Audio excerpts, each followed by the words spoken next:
Another spicy production. Step up on the microphone, tell our story. Nikazamisa fungwa zangu, nijifunga upenyo wangu, nakatarisa mberi kwangu, risaira mangwana ranga. Nikazamisa fungwa zangu, nijifunga upenyo wangu, nakatarisa mberi kwangu, risaira mangwana ranga. Takasara tiriba cheche tisnakana wekuyemera lenge mukosi vachifemera ise zvaitiremera misodzi pamatama ichiyerera pasina kana noipukuta zvaya tekutya kana tekupfeka ise zvaitiremera hapana anombosiva zvaichitambudza zuva nezuva asi ishe munoziva daimatibatsira zororo mupenyu wangu daimandipinzawo mkenani.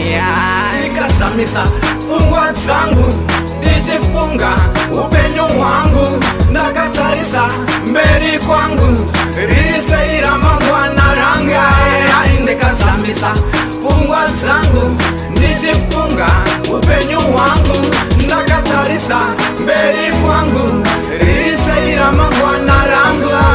Zvakaoma mambo wangu, ndinotemera upenyu wangu, mai vangu navaneng'ena vangu ise tibatsireiwo.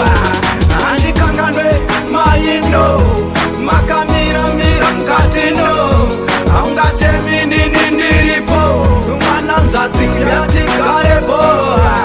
Nikazamisa fungwa zangu ndichifunga upenyu wangu, ndakatarisa mberi kwangu riseira mangwana ranga. Nikazamisa fungwa zangu ndichifunga upenyu wangu, ndakatarisa mberi kwangu riseira mangwana ranga. Step away masvate